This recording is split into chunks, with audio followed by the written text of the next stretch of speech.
Assalaamu calaykum, waa idin salaamay kusoo dhawaada mar kaliya ayaa Noora Cooking.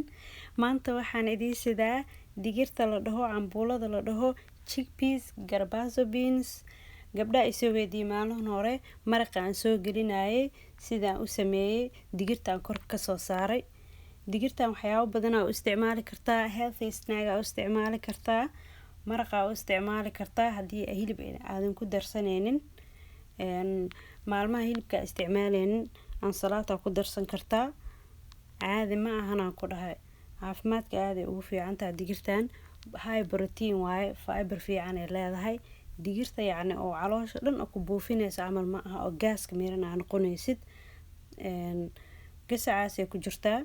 Aniga mid gasaca isticmaalay, fresh waa isticmaali kartaa, waa karsan kartaa mid fresh ah. Tanaa ka hool yar. Waa kaasa waa dhaqay. si ay muushi iga noqon waxaan rabaa inaad dubo stove top-ka korkiisa taa waa ku karsan kartaa.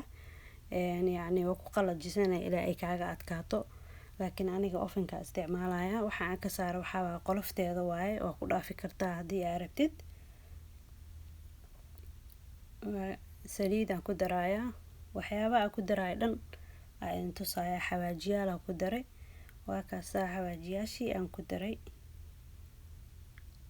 magacyadooda dhan meeshaas ka fiirso. paprika iyo chili powder aan doortay aniga. maxaa yeelay haddii ilmaha ay cunayaan kuleel badan ma laha afka markaa gubayso. Aniga naftirkeyga ma jecli basbaas badan. Geedkaas ginger waaye, sinjibil. cusbada rabtid ku darso. waa kaasa sawirkooda xawaajiyaasha aan ku daray. cabirkooda adiga le waaye. ama ka badso ama ka yareyso adeeg ugu xirantaa waxaa jecesha waa garad sooma. xawaajiyaasha dhan aan ku daray waa kaasa.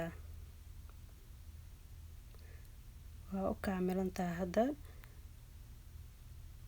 ovenka lagu tuuraaya 400 aa loo geenaa oo Fahrenheit ah ilaa 20 daqiiqo ilaa 15 daqiiqo 20 daqiiqo camal. qaybtaana macaan ka dhigaya caruurta macaanka ay jecel yihiin. qaybta hore waa hadda tan diyaar waa inaan ka soo bixiyaa rabaa oo xawaajiyaashan ku daraayay. si guduud u noqoto qurux u noqoto mujeeda. korkan way ka adagtaa dhaxdan way ka jilcan tahay. caadi ma aha. waa tana qaybtan yacni ma ku darin malabki iyo wixii dhan ma ku darin hadda maxaa yeelay wuu ka gubanaya hadhow malab iyo macmacaan iyo hadda ku darto. waa la dubayaa kadib leewaa sugar haddaa rabto. maple syrup haddaa rabto. midkaa rabtaa ku darsan kartaa oo macaan. aniga waxaan ku darsanayaa maple syrup iyo malab aan ku darsanayaa. sokor ma ku daraayay. qofka raba sokor wuu ku darsan karaa.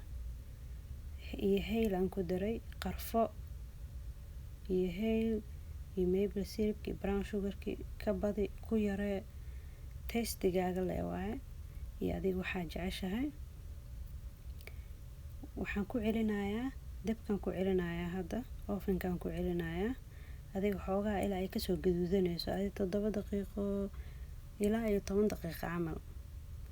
waa kana aan ku dhahay cambuulada markaa cunaayo waxaan soo xasuustaa cambuulada Soomaaliya galeedi gooska qabanaysa camal ay noqonay kaala arag ishcala waa caadi ma aha. malab iyo waxa ku darsanaysaa iyo malab iyo waxa ku darsanaya iyo saliid alaala saliid arabtid. khayr aan idin dhaafaya haddii aad ka hesho videogan like saar subscribe garee channelkayga si aad u aragto videoyaasha kale aad u mahadsan tahay. khayr aan idin raajaynaya dhammaantiin maca salaamo.